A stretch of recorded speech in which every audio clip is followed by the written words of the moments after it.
Hello, everybody. Welcome to another episode of the Thriving Adoptees podcast. So today we've got Daryn Watson. Great to have you on the show. Really looking forward to this, Daryn. Thank you, Simon. I'm glad to be talking with you and sharing my insights about adoption and reunion and the adoption experience. Yeah. So I was listening to Daryn on Melissa Brunetti's podcast earlier today, just for preparation for our conversation. And as we were before we hit record, you were saying that you felt, Daryn, that we're with this search and reunion, that we are kind of fundamentally underprepared for the emotional upheaval that often ensues and you've obviously been through this yourself, and now as a reunion coach, this is your backyard. This is your bailiwick. This is your area. So you also said that you felt that we're conditioned not to talk about our feelings. So what a sorry, I'm stuck for words there. What have been your most significant kind of personal learnings in this area? Because it's a long, you talked about. Why don't you tell about the story about from your adoptive mum gave you this Betty J. Lifton book, right, when you're 24. Yeah, she gave me a copy of Journey of the Adopted Self, which is one of the classic adoption books written by Betty Jean Lifton, who was an adoptee. And my mom wrote inside the book about helping me in my journey of love and peace. And even with that support, I was too scared to read the book that she gave me. And I put it away until I turned 25. And once I started reading Betty Jean Lifton's book at the age of 25, I related to so many things in the book, and I decided I needed to search. And growing up, I watched a lot of talk shows that had reunions with usually birth mothers and the adoptee that was relinquished. And they show the happy emotional Kodak moment where they embrace, and I wanted to have that experience as well with my birth mother. So that's kind of the mindset and template I had in my mind, that this is going to be a wonderful happy ending story that you see on TV. And after that first embrace, and you meet, if you get the chance, there's a whole lot of emotional upheaval and trauma that has to be dealt with and processed, hopefully in a healthy way. And some people do that journey and some people don't. And for me, after meeting my birth mother in 1995, I flew up to Canada and spent Christmas and New Year's with her and my two brothers and her husband, and met a whole bunch of family. And there was a lot of emotional tension that popped up that I was not prepared for, no matter how many books I read. Yeah. To read about it and to actually experience it are two totally different things. Yeah. A mentor of mine says in theory there's no difference between theory and practice, but in practice there is, right? No amount of as you say, no amount of reading of books can help us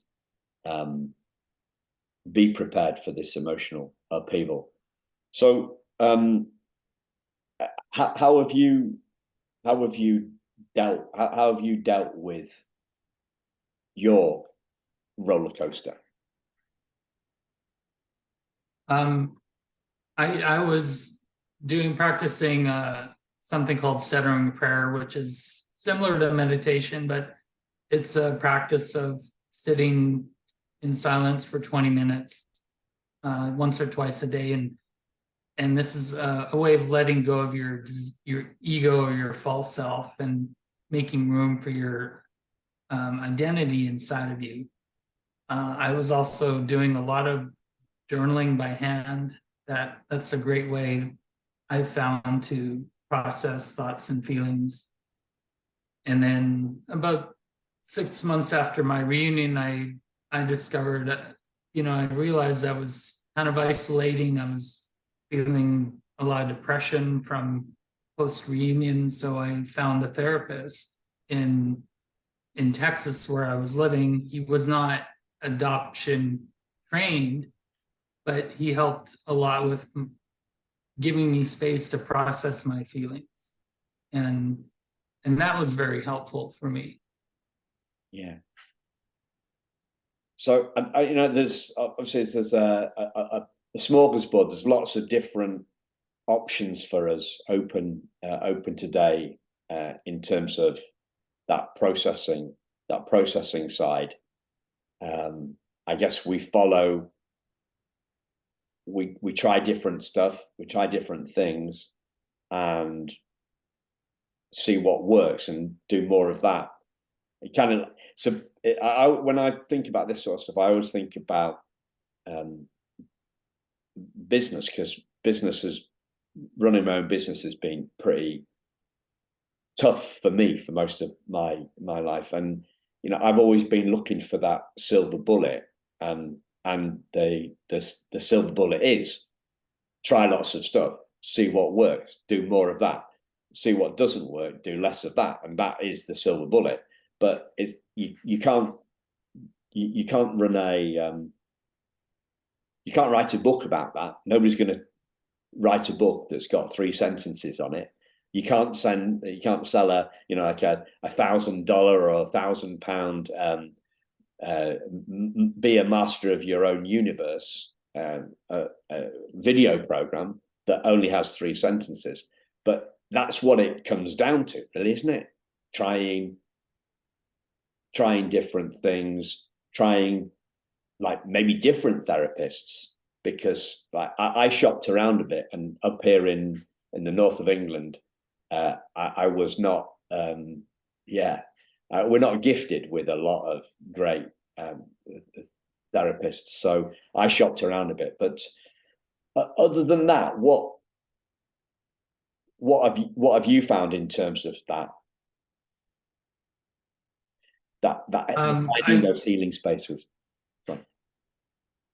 I agree that we need to try and find something that works for us. For some people, it might be EMDR or somatic healing. I've never done EMDR, but I'm interested in trying it. There's EFT tapping. I've done silent retreats.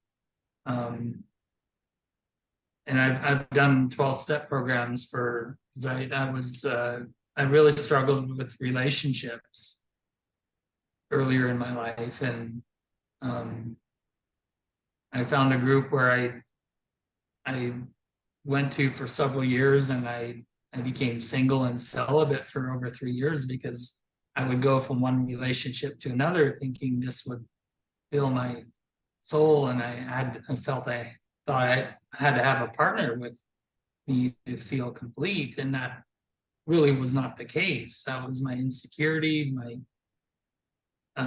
wanting to connect with somebody.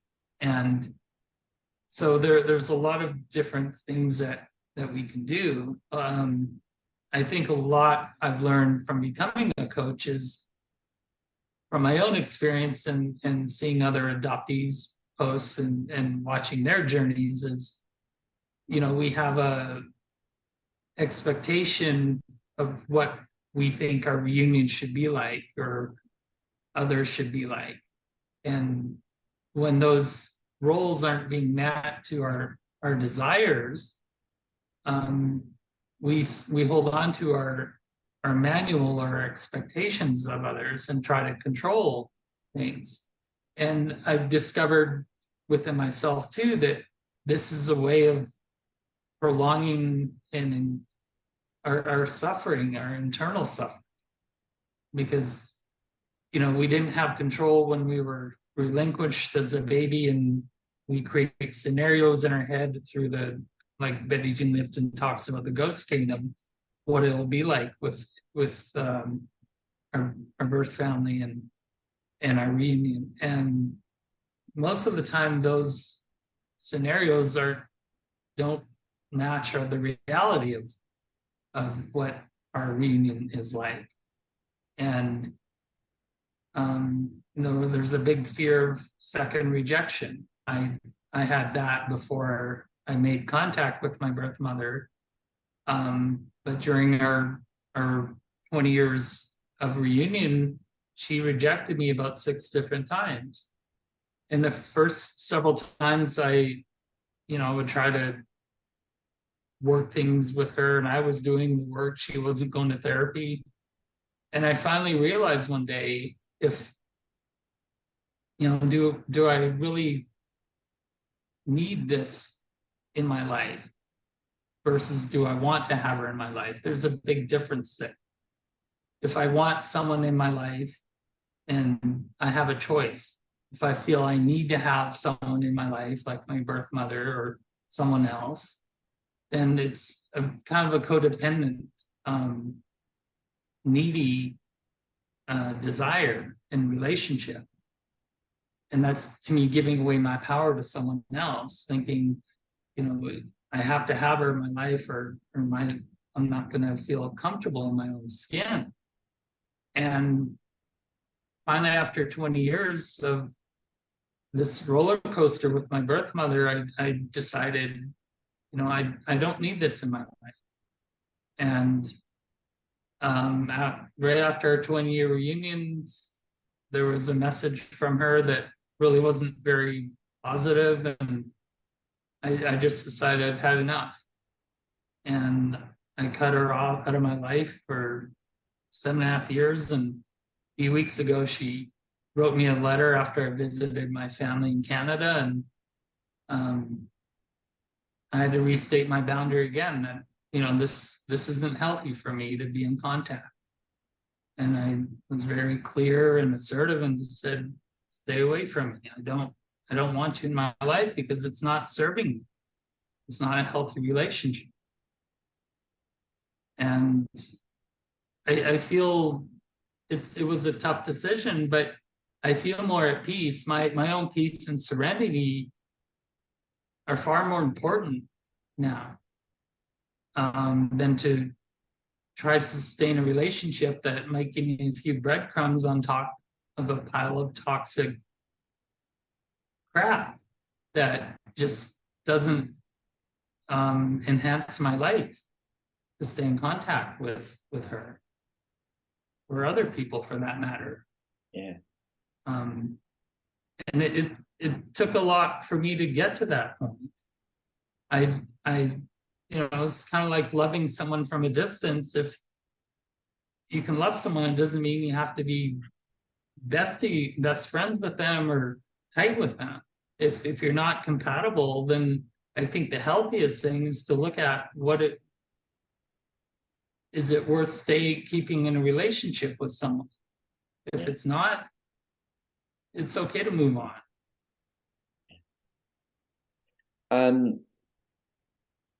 So was there a moment when you realized that you needed to put yourself first?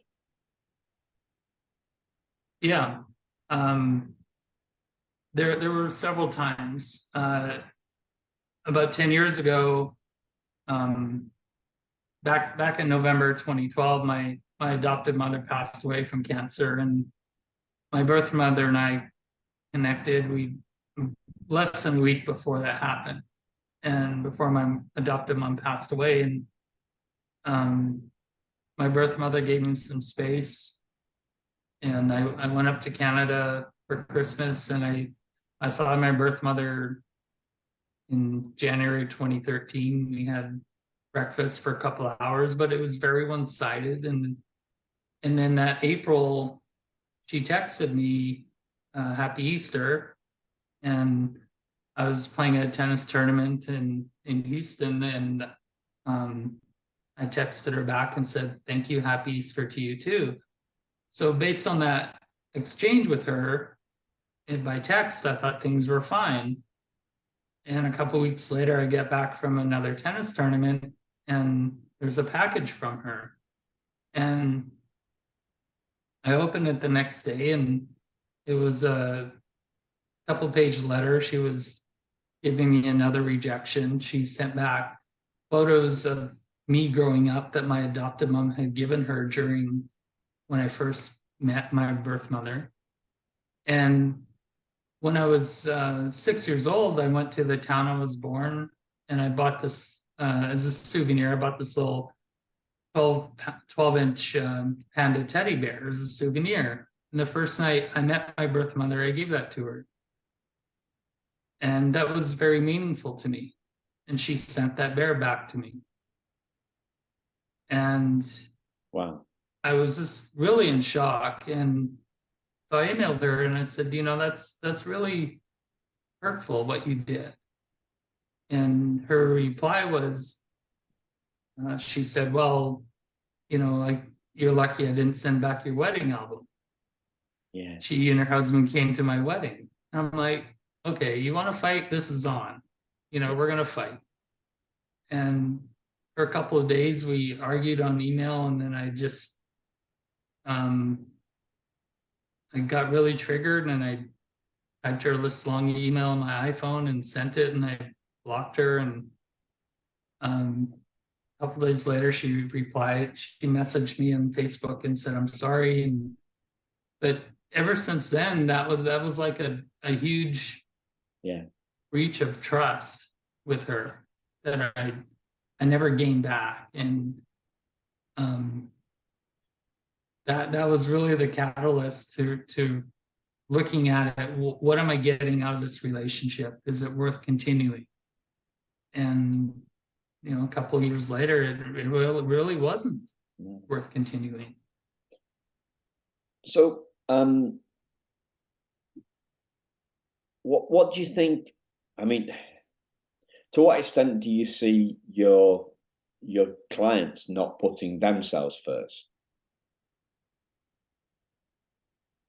I think some of my clients I've coached first mothers as well, and I think a lot of them think if they can only do something more, they can put something, one more thing they can do to keep this relationship with the adoptee or with the birth father or partner or whatever's going on with them. It's putting their identity with and their value into someone else, thinking this relationship is going to sustain me. It's going to make me whole, and it's really not.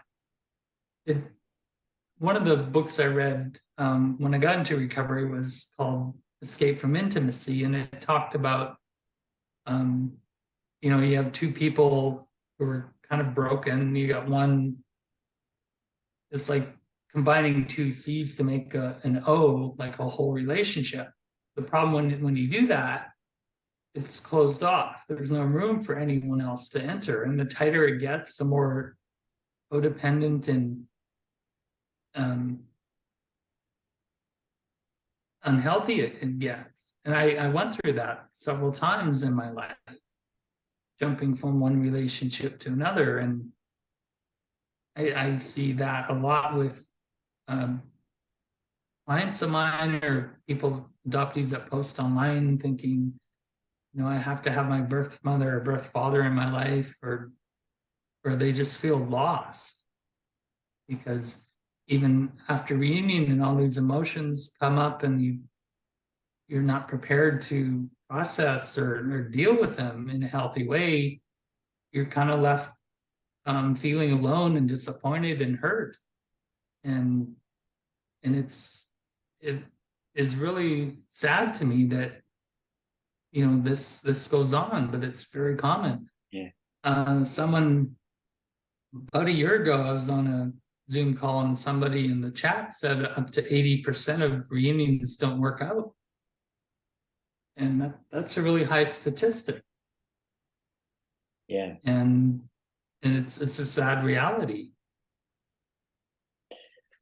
I think for me, the you talked about the manual. I think of them, either it works out or it doesn't. Or so there's, yeah, it works out, it doesn't, or there's a honeymoon period and then it doesn't.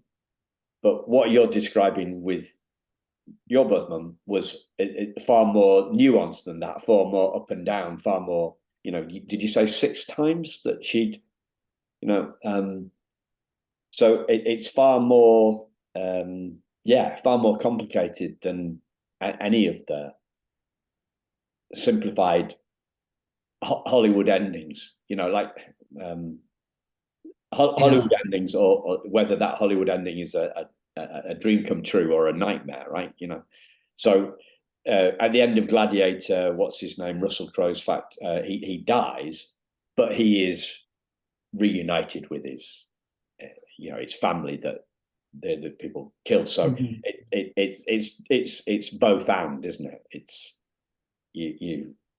he kind of got what he wanted, but he had to die to do that. So what you're talking about is far more nuanced and far more complicated. You mentioned earlier on about our ego and our a false sense of identity. Is the idea that if we put those two things that together with what you just said, is that the ego has been damaged by the loss of our birth mother, and we think we are the only way to being whole again is for a reunion with her, a happy reunion with her. Is that what it is? I think that's a big part of it. It's kind of our diseased ego, our primitive thinking brain, which is the back of our head, which is our protective brain. And, most of our thoughts come from that. And we have roughly 60,000 thoughts a day. And about 80% of them are primitive and negative. And our conscious thinking comes from the front part of our brain, our cerebral cortex. So once we, go through the honeymoon stage, and then there's the next phase is a pullback, either by the adoptee or birth mother or both. And so there's that can bring up a lot of fear and anxiety, insecurity, not knowing what do you do next? How do you stay in contact with each other? Or do you even want to?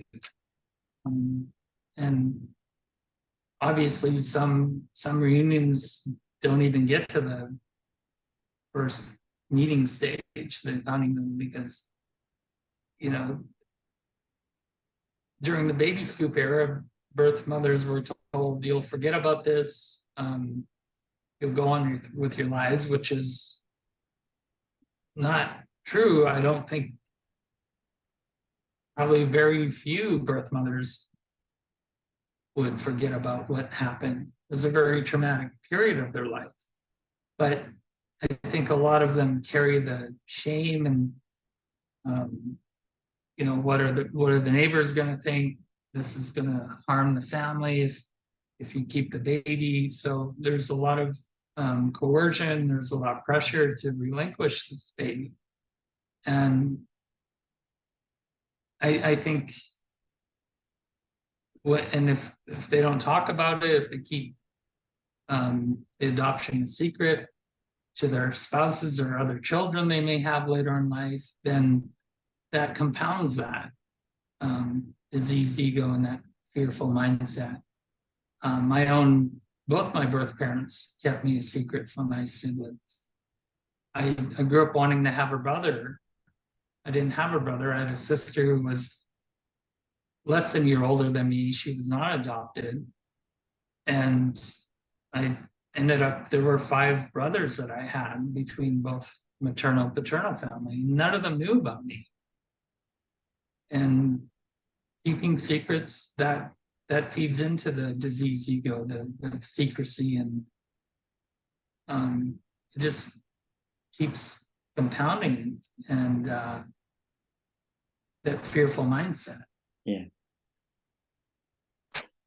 Is there this true self? What that the true self of who we are, the essence? What word do you use for that?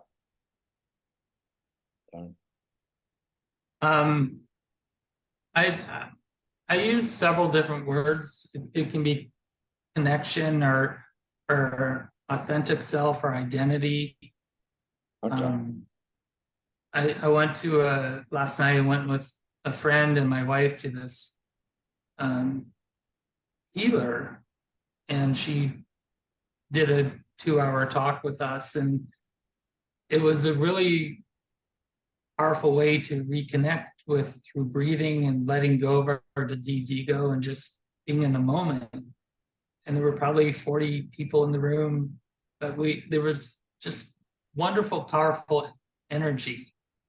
And she talked about reconnecting with God through ourselves. And I kept thinking about it. I was up most of the night till 4 a.m, just going over this experience. And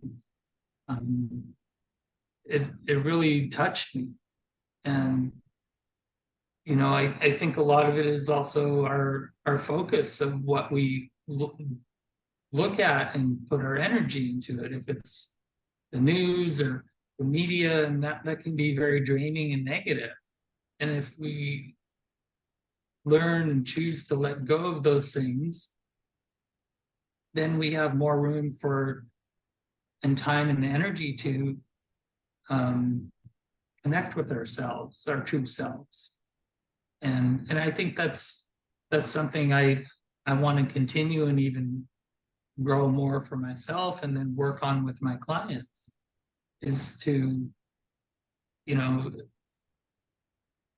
for us to be able to identify who we are, whether we have a good reunion or not, or whatever the circumstance, we do have a true self inside of us that's covered up with trauma, expectations, the outside influences like the news and stuff. They're just really distractions from who we really are inside. Yeah. So in a sense, the trauma veils the true self.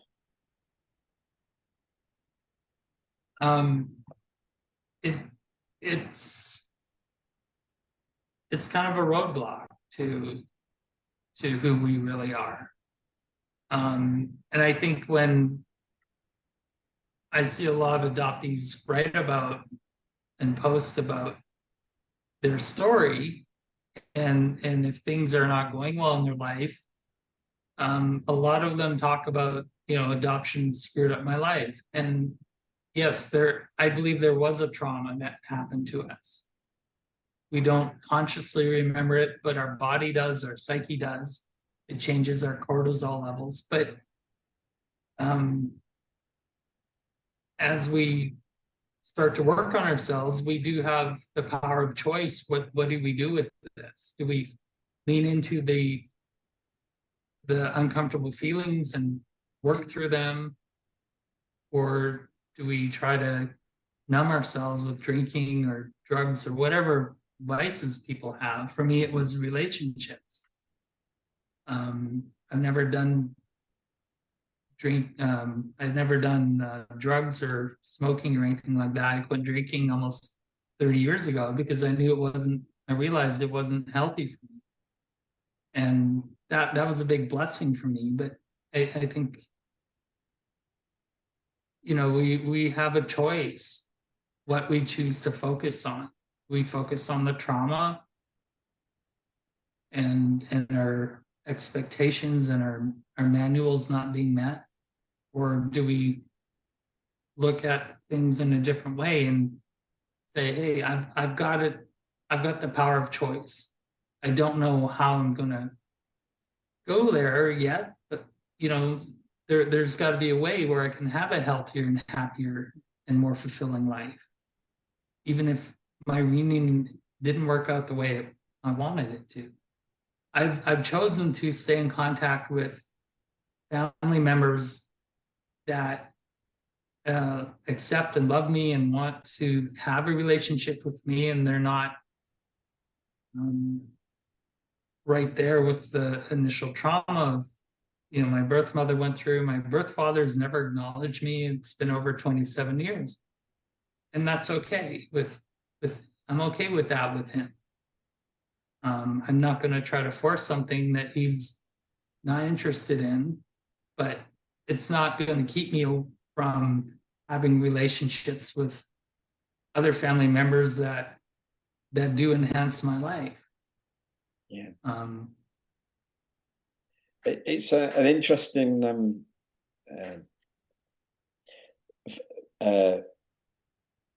what's the word? There's a flipping back and forth. There's that external stuff, other people, birth family, and there's that inside focus in terms of authentic self. You use the word roadblock. Can you explain that a little bit more? I think when we tell ourselves, I've been traumatized, this is the cause of my problems in my life. I think we need to take a step back and look at it from an observation neutral standpoint and say, well, yes, this circumstance happened when I was born. I was not kept by my mother or my birth family, and I was put with another family that I'm not usually genetically related to. I don't look like, I may not be from the same country, whatever. Those are circumstances. Those are neutral. Those are facts. How do we look at those? How do we deal with it? Do we stay stuck in our high anxiety, raised cortisol states of mind, like Paul Sunderland talks about in his video, Adoption and Addiction? Or do we try to uncover that and see, okay, is there another way I can look at this? Is there another path I can choose to take that's healthier for me, that I can find a way to heal and try to let go of this trauma? Have you come across Emma Stevens? Have you met her? She's I've not met her in person, but I've listened to her second book. Just finished it a few days ago, and that was a very powerful and tragic story for her that she had with her therapist in her book, A Fire is Coming, because that reading or listening to it, I kept thinking all these red flags, and I think she did too, but she wasn't in the space to say, stop, this isn't healthy, until the shit kind of hit the fan there at the end, and she realized this, I have to get out. So she was she's coming on the show later this month. She was her therapist seduced her, and have you read or listened to her first book? Yes. So I interviewed her about that as well, having listened to the book, and she talked about being addicted to thought, and this, like, I've got goosebumps all over my body as I say this, because that, for me, we,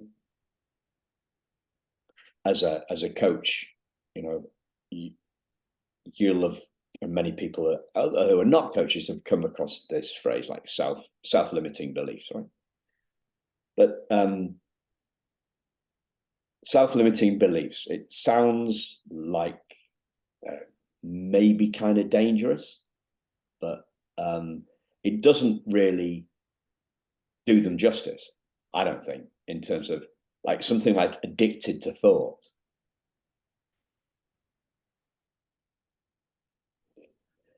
The idea that we're addicted to thinking,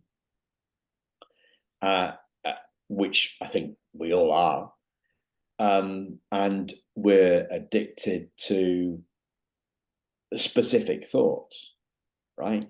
So one of the thoughts that we're addicted to is that I'm traumatized, and therefore I XXX, whatever that is. So I'll put this in a personal context with an example, right? So I believed that I was stuck, like read The Primal Wound. Well, I'm stuck with this. I'm stuck with this, and I'm wounded.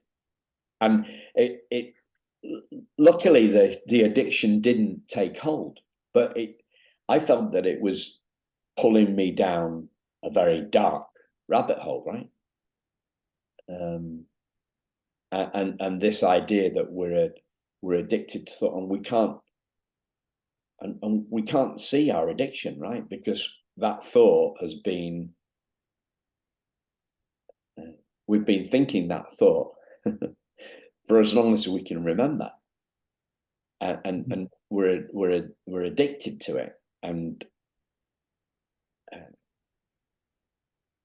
so that's a roadblock, I guess, to use your thing, right? We're addicted to that thought. I read a book called High Risk by a guy called Ben Timberlake, and this guy has got nothing to do. It's got nothing to do with adoption, but it's got everything to do with addiction. And he becomes basically an adrenaline junkie. He becomes an adrenaline junkie, and then he becomes a junkie. Okay. And buried within the 7, 8, 10, 11 hours of whatever it was, there's this sentence. So it's a nutso story in some respects. So he decides to take heroin for 2 weeks to see what it's like coming off it. And 5 years later, he comes off it. And he comes off it on one realization that he expresses in one sentence. And he realizes that he is bigger than his addiction. I realized that I was bigger than my addiction. And that's the key that unlocks him coming off the heroin. And he only talks about it in one sentence. He only puts it in one sentence. So it took him 5 years to come off heroin, but he came off heroin with that one thought that took him 5 seconds to think, right? It took him. It's a 5-second thought. He becomes addicted to thought. And for me, the whole power of that, the self concept, right? you talked about the authentic self, the power of our authentic self. Our authentic self is way more powerful than that puny little ego self, right? And yet, so all we've got to do, big all, right, in inverted commas, is kind of see that stuff for ourselves and tap into that. And it sounds like that's what kept you awake last night, right? Untapping. It was really last night, being around the healer, it reminded me of a church I used to go to in Texas almost 30 years ago, and just the energy was very similar. And the church was a contemplative Christian church that they practiced centering prayer and practice connecting to God in silence. And I really have kind of gotten away from that in the group setting for a long time, and that kind of reignited it. I quit drinking in a similar way that Ben Timberlake quit heroin. I was dating someone who was in AA, and we broke up. And during that time, I pretty much quit drinking. And then I went back to drinking, and I played volleyball one night with some friends, and we went out to a Mexican restaurant. I had 3 beers, and I got tipsy, and I was very rude to a waiter. And the next morning I woke up feeling hungover, and I was ashamed of how I felt and acted the night before. And I told myself, I don't want to do that. I don't want to be like that anymore. And that's how I quit drinking. It was like a big insight or an epiphany for me. And I haven't had a real drink since then. I still occasionally I'll drink non-alcoholic beer, but I can handle it. And so I think we there's always chances for insights like that in our lives, but we have to be open and aware to them to listen. And until we are, we're going to be kind of stuck in our blinders and stuck in our addiction or small thinking, and or in our diseased ego. And to me, it's not, I had this big epiphany and my life's going to be all better now. It's an awakening to me. It's an awakening to, there's a different way we can choose to look at things, to live, to heal. If we want to go down that path, it's going to be uncomfortable. And usually it's when we start feeling uncomfortable inside, we get sensations in our body, and we don't want to feel that. But if we let ourselves feel, usually it'll pass through our body in less than 2 minutes.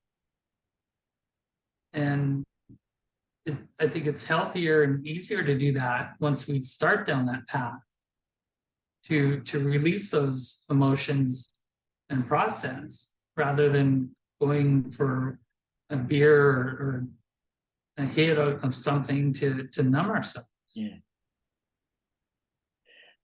Are there places that talk about this stuff in an adoption perspective that you found? Because I haven't stumbled across anything like this. Have I just not found it? I don't know specifically if it's the same. I follow several different life coaches. Brooke Castillo with the Life Coach School, she invented something called the model, which is taking your circumstance and usually, you write out your thought model. You have your circumstance, you have your thought, and then our thoughts create our feelings create our actions, and our actions create our results. Most of the time we do this in the unconscious, unintentional way. And then we can take that same circumstance and do a conscious, intentional model, look at things differently, and our feelings change. That's one way of I work with my clients. There's other things that I follow that help my clients and help myself as well. Journaling, writing in a journal most mornings, it's really a way for me to connect with myself, and see my thoughts and feelings handwritten out on paper, and those are very helpful tools for me, Yeah. and my clients. I'm with you on this stuff. Totally with you. I don't see anybody doing much about this stuff. Like it's like we seem to be like just obsessed with the trauma, right? So the adoption community as a whole, like the adoptive parents and the agencies, that it's all about trauma. You've got Gabor Mate and who's the other guy? You've got Bruce Perry, Paul Sunderland, yeah, Bruce. right? You've got those people, and you've got that part, and then you've got the adoptee community, adult adoptee community. We're largely obsessed by trauma as well, and my own take is that we should be trauma informed, and healing obsessed, but there doesn't seem to be a lot around in that space, so the Facebook groups are full of trauma dumping, or trauma bonding. The most of the podcasts are stories. There doesn't seem to be the sort of stuff that you're talking about that I wholeheartedly, and I do mean heartedly, right? That rings bells galore for me, rings a chord with me. Doesn't seem to be much about that like that. I agree, and I think a lot of it is adoptees should be acknowledged that there is a trauma, and a lot of that is minimized by adopted parents or the adoption industry, because they want to keep their narrative that adoption is a beautiful thing, that you were saved, you should be grateful, all that crap, all those expectations, but it still doesn't address that. Yes, there's a trauma. How do we begin to heal ourselves inside? Just even if others don't want to acknowledge it, we still have the circumstance of trauma inside of us that we have the choice to deal with consciously and try to heal from, and learn to cope with in a healthy way, or not. We still have that responsibility no matter what our circumstance is. We internalize the trauma, but we don't have to let it run and control our lives. And it takes work. I admit it takes a lot of personal work, but what's the alternative? You want to stay stuck where you are the rest of your life, or do you want to grow and heal?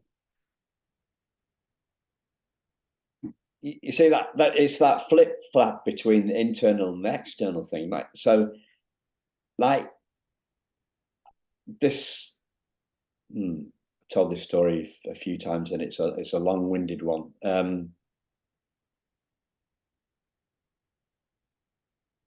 We can either work on ourselves, or we can work on changing the world, right? We can get frustrated about how other people see us,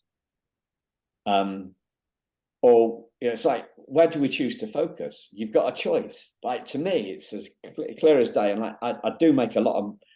I'm often very wrong with my stuff, right? The stuff in my head is a load of rubbish most of the time, but I've got absolute clarity on this, right? And what I've got absolute clarity on is I'm not going to wait for the world to change their view of adoption before I'm happy. I'm going to work on me. It's me first. I'm not going to rail about this. I'm not going to try and change the. I'm not going to try and change the structures. I'm going to work on me first. My focus is me. Somebody said this beautifully. I think it was Winston Churchill. He said, "Other people's opinions of me is not my business." Right. Yeah. So let's me restate that from an adoption perspective. Non-adoptees' perceptions of adoptees is not my concern. I'm going to work on me. I'm not going to try and wait for their view of me or who we are to catch up with the truth. I'm going to focus on me. I'm going to focus on me. I'm going to focus on having conversations with you that are full of gems and insights and can help us move on. I'm focused on me, the people that I'm talking to, the listeners. I'm trying to catalyze change. I'm trying to mine your wisdom, understand your insights, bring your insights to the fore, so that those insights can inspire others. And I'll stay in my lane. I'm not gonna. And I see an awful lot of people waiting for the world to change. Focusing on in the wrong area. But as I'm saying this, I'm thinking maybe maybe there's something a bit nuts about what I just said. I don't know. Does it make any sense to you? I agree, because we can't. We can try to force our thoughts and agendas on others and our own manuals for others, but most of the time it doesn't work. And I spent nearly 20 years trying to fit into my birth mother, her family, or just trying to people please, not just her but many other people.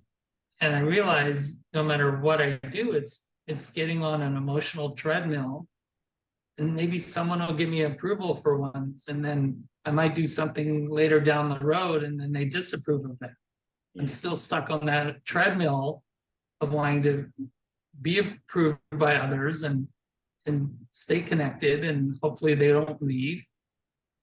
But it's a temporary, conditional mindset or situation. I think I'm learning, the key is to learn to love ourselves and parent ourselves. Some people didn't have good role models, whether they're adopted or not. And if you stay wanting to get approval from a disapproving parent or relative or friend, you're going to probably drive yourself a bit crazy emotionally and mentally, trying to prove them wrong and prove yourself worthy when it's I don't think really worth doing. My wife is a huge supporter of me. She understands the adoption trauma. She's not adopted, but she's had her own experience growing up in a broken family, and I'm very grateful for the support I've gotten from her. And she gives me the space to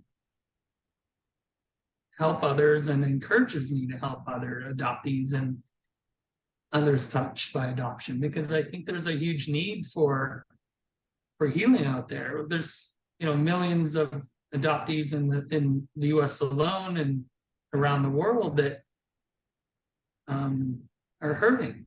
And I want to be able to help as many people as that I can with what I've gone through, and helping them find the path that's healthiest for them. Wow. Just got one last question for you before we bring it in, Daryn. Okay. Have you got does a title for this episode come to your mind?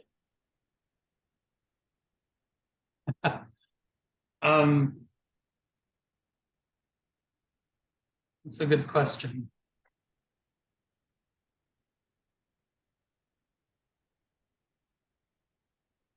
I think something along the lines of ending the needless suffering that we put ourselves through. Because I think a lot of our suffering and our trauma that we endure, I think with our own mindset, we compound it more than it needs to. Does that make sense? Yeah. I like it. I had another one that I took from something that you said, which was off the approval treadmill. But I think your title is more powerful. I'm going to use something like that. Yeah. Okay. I like the power of what you just said. Thank you. Thank you. And thanks for sharing such wisdom. I've loved this conversation. Thank you. I really appreciate the opportunity to talk to you. And like I said, I want to help as many people as I can with their journey through adoption and reunion, or just trying to live a healthier life as an adoptee or someone who's touched by adoption. Yeah. Brilliant. So in the show notes, listeners, as always, there's links to Daryn's socials and his website. And I do know that he does a consult, does a free consult if you're looking at how you can navigate this stuff. I'm sure you're still doing that, right, Daryn? Yeah. Yes. Okay, cool. So thanks again. Thank you to listeners. We will speak to you very soon. Ciao. Bye-bye.